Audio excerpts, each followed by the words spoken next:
Hi everyone, it's Misty here with Stamp Anything. Thank you so much for joining me today. I apologize that we're not face to face, but I have a sinus infection and haven't been feeling well. So I have not had the opportunity to put my face on.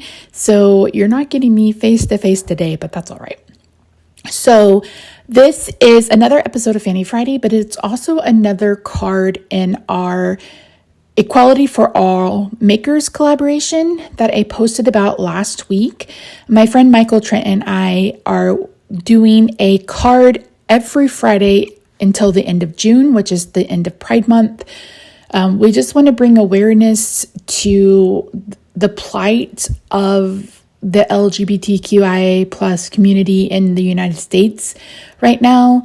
I don't think any of us, there are a lot of us who cannot comprehend why the legislation that is happening. So that's why we're doing this card collab. So if you're free to join us as long as you're a maker, and that's from knitting to cross stitch to whatever you make, we would love to have you. You can go back to last week's video to have more information. So I wanted to do a brick background. In fact, when I saw this image, I knew that I wanted to make them I wanted it to look like they were standing in front of a brick wall and they had painted a trans flag. So I am working with some texture paste and some inks, and I will link those down below. And finally, I went ahead and added just a little bit of black. I've been working with red and brown to kind of tone down the pink just a little bit and get us more to a kind of brick color. So it's not a bright red brick, it's more of a maroon brick. So texture paste is texture paste. I don't know how else to describe it. It's very malleable. You can see here that I'm just mixing it. You can buy it colored if you want to, but I like to have white on hand so I can do this, mix my own color.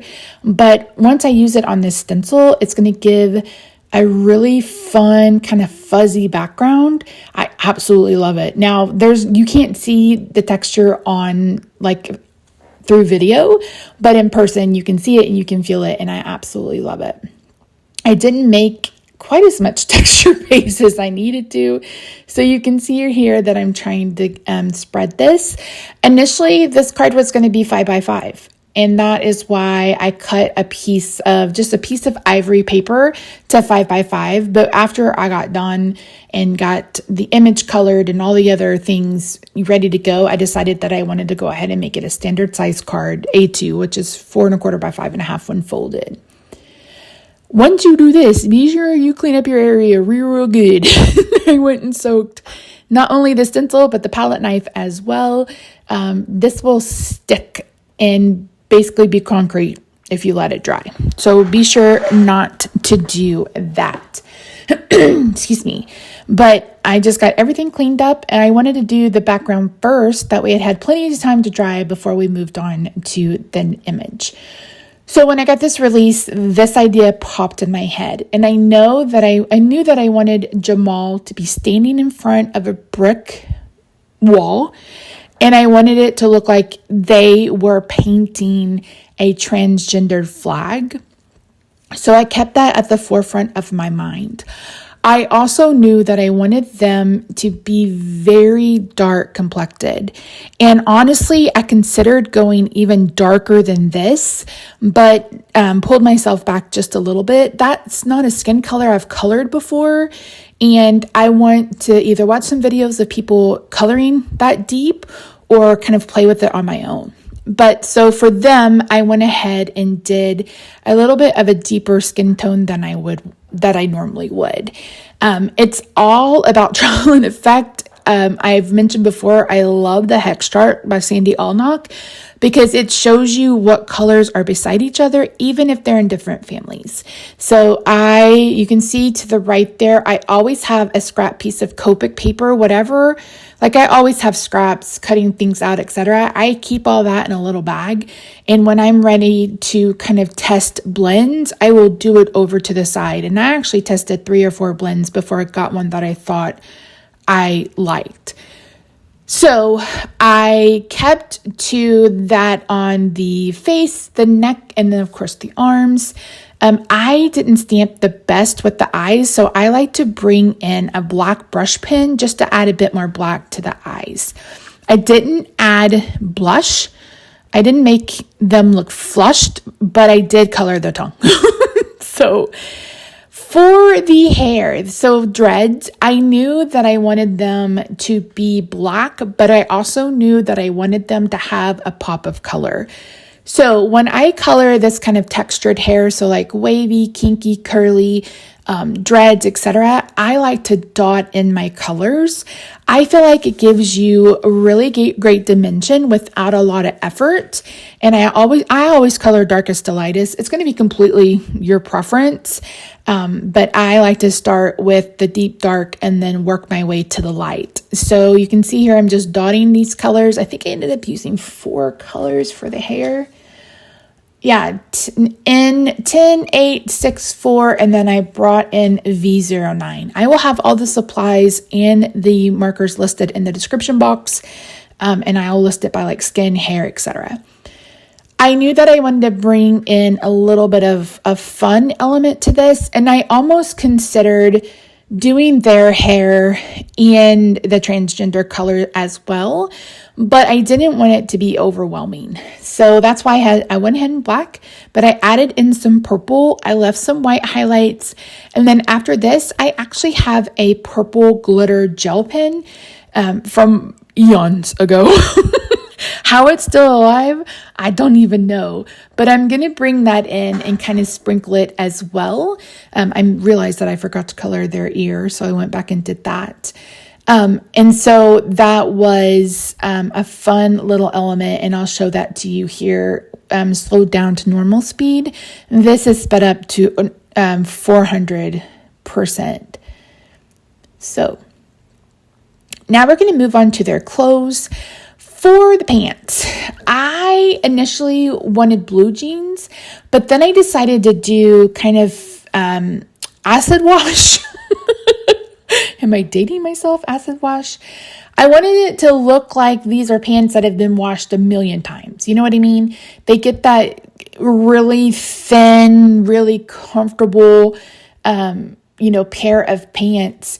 And then not long after that, you have to end up throwing them away. But I just figured that they would be someone, if they're a painter or just a muralist or, just experimenting, whatever, they would wear clothes that they didn't care got paint all over it. Rob and I have paint clothes. Well, not so much anymore because he does most of the painting when I need it done.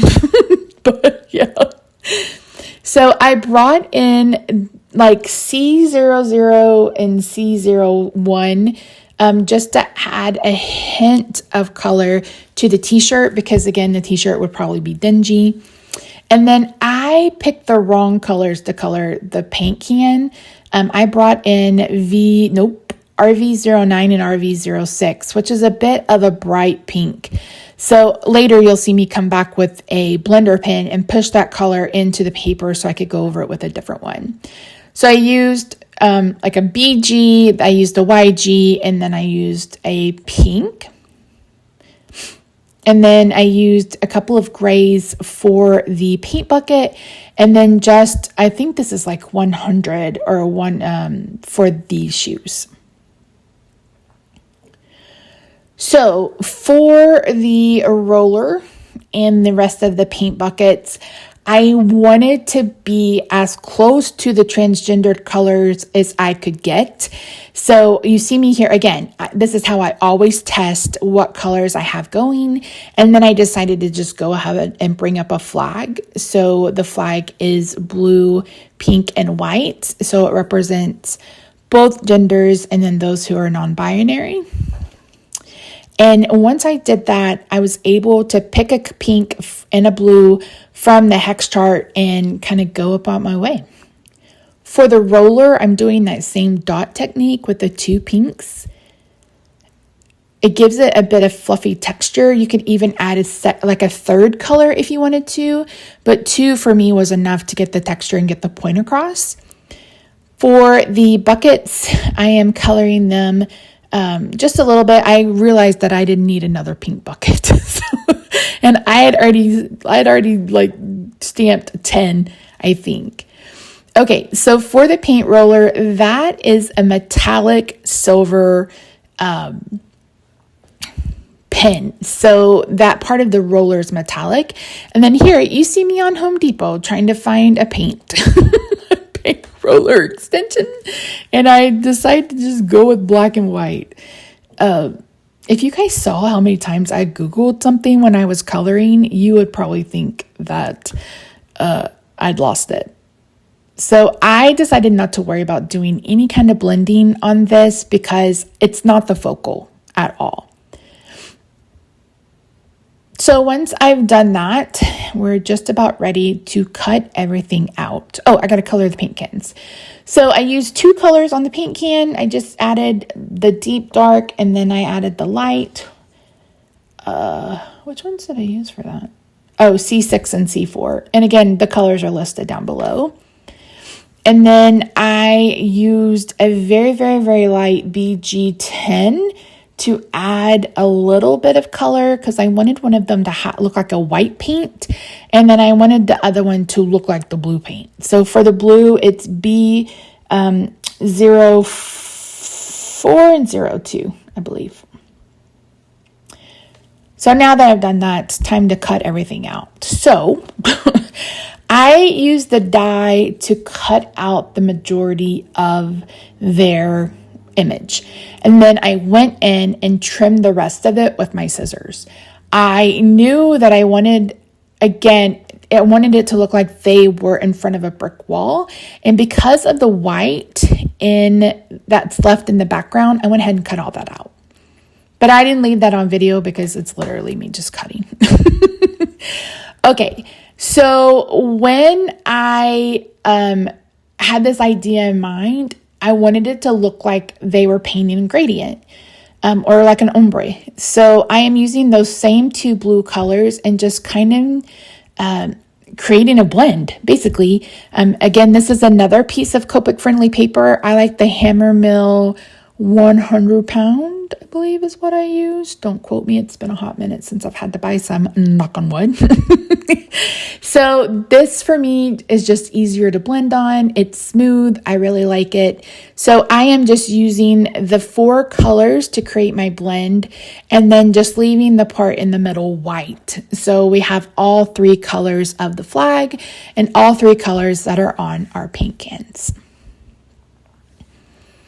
And once I have that done, I'm going to bring in, I believe it's the Squiggly Matte die. Don't quote me. Again, everything will be linked down below. But for me, this looks like a paint swatch, like a SPlatter paint, like a SPlatter paint, whatever you call it. I'm in Texas, whatever we call it here. And to me, I just wanted it to look like they were painting a mural on a brick wall. And this, like I said, this just popped into my head and I'm so glad it did. I love this card. I'm really proud of this card. I love what this card stands for. I stand with our trans youth. I do not understand the policies being put in place. I do not understand why there's such a hate campaign against people who are transgendered because they're just trying to live their lives. It's not like they're trying to shove it in your face or anything like that. And even if they were, if it's not affecting you, why should you care? And I get really irritated with people who claim to be Christian and then try to weaponize their Christianity. That's not the teachings of Christ. That is the antithesis of that. So I could go on and on and on, but I won't. So since the background, the brick has some texture, you're going to need some really strong glue. You could use liquid glue, but I'm just using some score tape, tear and tape, whatever you want to call it. I didn't want to fuss with liquid glue because I just thought I would get liquid glue everywhere and then I would cry because this card took me a little bit longer than normal. I mean, it still only took me an hour, but yeah, it was still a little bit longer than I had anticipated. So I'm just going to burnish that with my bone folder. There's some sprinkles. I'm going to use a pokey tool. You can use the tip of your scissors to remove the backing. And then I'm going to get this on the card. And I went ahead and did, I want to say blue top. Did I do blue? I did do blue. So I brought in the BU sentiment word die, and I am just cutting down a piece of black paper and a piece of double-sided adhesive sheet. And I'm going to run that sentiment through through my die cutting machine. And then I'm going to add some, I guess, where is that footage? I must have lost it. I added some foam squares from the shop on the back of the paint cans and on the back of Jamal to have them popped up.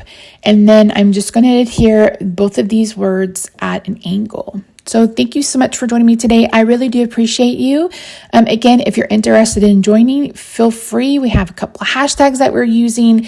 There is a Facebook group, but it's not required to join it if you just want to hop along. Be sure to tag me. If you do, you can tag the Jolly Fat Elf, or you can tag Stamp Anything as well. So thank you so much for joining me today, friends. I really do appreciate you. Here is a look at Jamal with their sparkly hair and their beautiful mural. So I hope you have a good day, night, weekend, wherever you are. Be sure to come back next Wednesday because it's already time for the May release. All right, friends, bye for now.